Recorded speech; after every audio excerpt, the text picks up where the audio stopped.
নমস্কার বন্ধুরা, কেমন আছেন আপনারা? আশা করি সকলে ভালো আছেন। জিএস রান্নাঘরে আপনাদেরকে জানাই স্বাগত। আবারও চলে এলাম আরেকটি রেসিপি নিয়ে। আজকে আমার রেসিপিতে থাকছে তালের বড়া। আর এই তালের বড়া খেতে আমরা কিন্তু সবাই খুব ভালোবাসি। আর আজকে আমি আপনাদের সঙ্গে তালের বড়া রেসিপি শেয়ার করব। আপনাদের কাছে অনুরোধ রইল আপনারা পুরো ভিডিওটি প্রথম থেকে শেষ পর্যন্ত দেখবেন। আর আমার চ্যানেলে নতুন বন্ধু হয়ে থাকলে চ্যানেলটি সাবস্ক্রাইব করার অনুরোধ রইল। এবারে আমি তালটা ছাড়িয়ে নেব।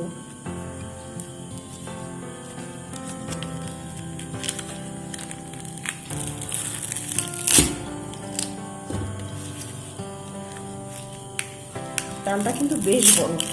আর যে দোকান থেকে আমি তালটা কিনেছিলাম, দোকানদার কিন্তু বলেছিল যে তালটা খুব ভালো হবে। দেখা যাক। খোসাটা এবার ছাড়িয়ে নিই।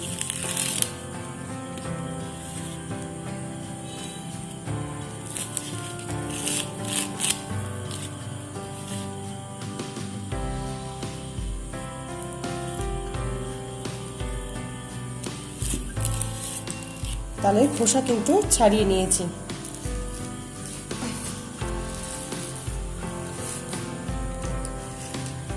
এই যে তালের মধ্যে যে এই অংশটা, এটা কিন্তু ফেলে দেব।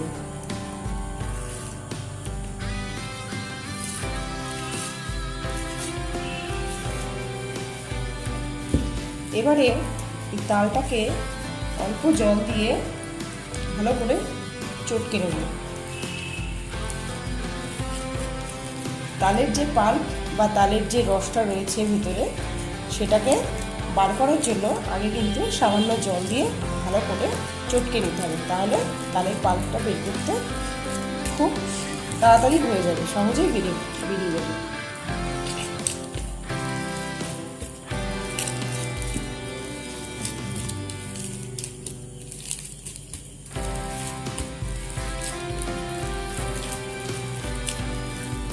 এবারে এখানে একটা পাত্র নিয়ে নিয়েছি, আর এরকম একটা ছিদ্র থালা নিয়েছি। এবারে যে তালটা আমি জল দিয়ে একটু চটকে রেখেছিলাম, এবারে এইভাবে খুশে তালের পাল্পটা বার করে দেব।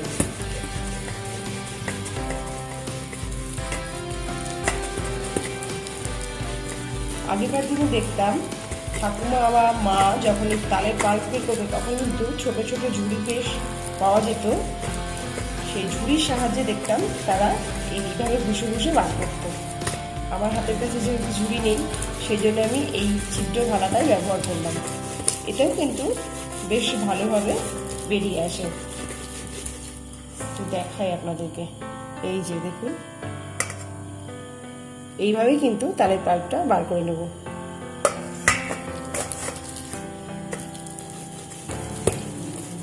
তালের পাল্পটা বের করে নিয়েছি, একটা অন্য পাত্রে নিয়ে নিয়েছি। আর এর মধ্যে যে যে উপকরণ লাগবে সেগুলো নিয়ে নিয়েছি। পাকা কলা রয়েছে, নারকেল কোড়া, এখানে ময়দা, চিনি, এখানে চালের গুঁড়ো, এখানে নিয়েছি সুজি। এবারে তালের বড়ার জন্য ময়দা দিয়ে সমস্ত উপকরণ দিয়ে ভালো করে মেখে নেব। এবারে ময়দাটা মেখে নেব। ময়দা দিয়ে দিলাম, পরিমাণ মতো দেবেন আপনারা আপনাদের পরিমাণ অনুযায়ী। এই যে নারকেল কোড়া দিয়ে দিচ্ছি। একটা গোটা নারকেল কিন্তু আমি এখানে সম্পূর্ণ ব্যবহার করেছি। এবারে চিনি দিয়ে দিচ্ছি, দিয়ে দিচ্ছি চালের গুঁড়ো, আর দিয়ে দিচ্ছি সুজি। এবারে দিয়ে দিচ্ছি স্বাদ মতো লবণ,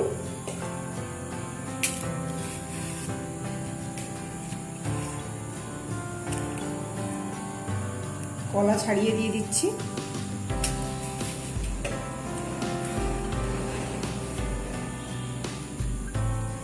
এবারে সমস্ত উপকরণ একসঙ্গে খুব ভালো করে চটকে বড়ার জন্য একদম পারফেক্ট ভাবে রেডি করে নেব।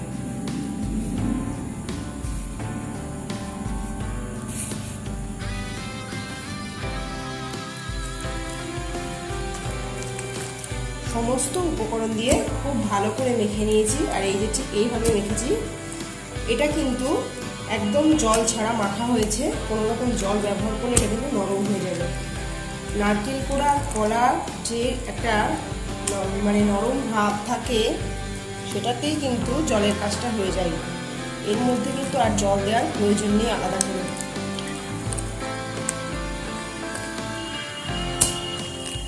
বড়ার জন্য কিন্তু একদম পারফেক্টভাবে রেডি হয়ে গেছে। এবার এটাকে আমি 20 মিনিট ঢাকা দিয়ে রেখে দেব।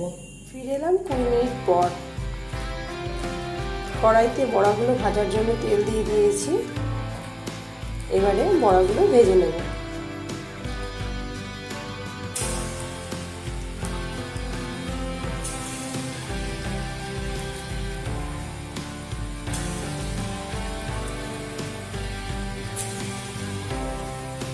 গ্যাসের ফ্লেমটা কিন্তু লো টু মিডিয়ামে রেখে বড়াগুলোকে ভাজতে হবে। হাই ফ্লেমে বড়াগুলো ভাজলে উপরটা লাল হয়ে যাবে, ভেতরে কাঁচা থেকে যাবে।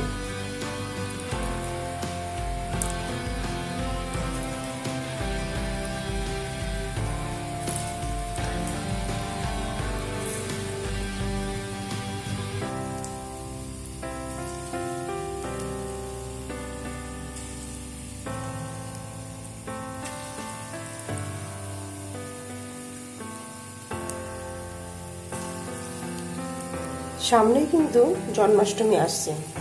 আপনারাও কিন্তু এইভাবে সমস্ত উপকরণ দিয়ে যদি বাড়িতে বড়া তৈরি করেন, খেতে কিন্তু খুব সুস্বাদু হবে।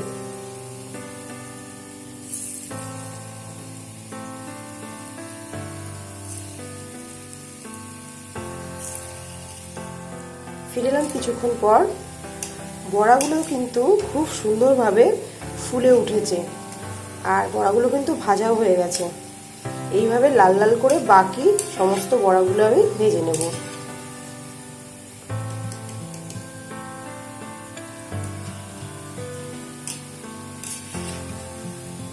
দারুণ ফুলেছে। এবারে বড়াগুলোকে তুলে নেব। বন্ধুরা, গরম গরম তালের বড়া কিন্তু একদম রেডি হয়ে গেছে। এইবার পরিবেশনের পালা। তো আমার আজকের রেসিপি কেমন লাগলো আপনারা অবশ্যই জানাবেন। ভিডিওটি ভালো লাগলে লাইক, শেয়ার, কমেন্ট করতে ভুলবেন না। আজকের মতো শেষ করছি এখানেই। আবারও হাজির হয়ে যাব নতুন কোনো রেসিপি নিয়ে। ততক্ষণে ভালো থাকবেন, সুস্থ থাকবেন। ধন্যবাদ।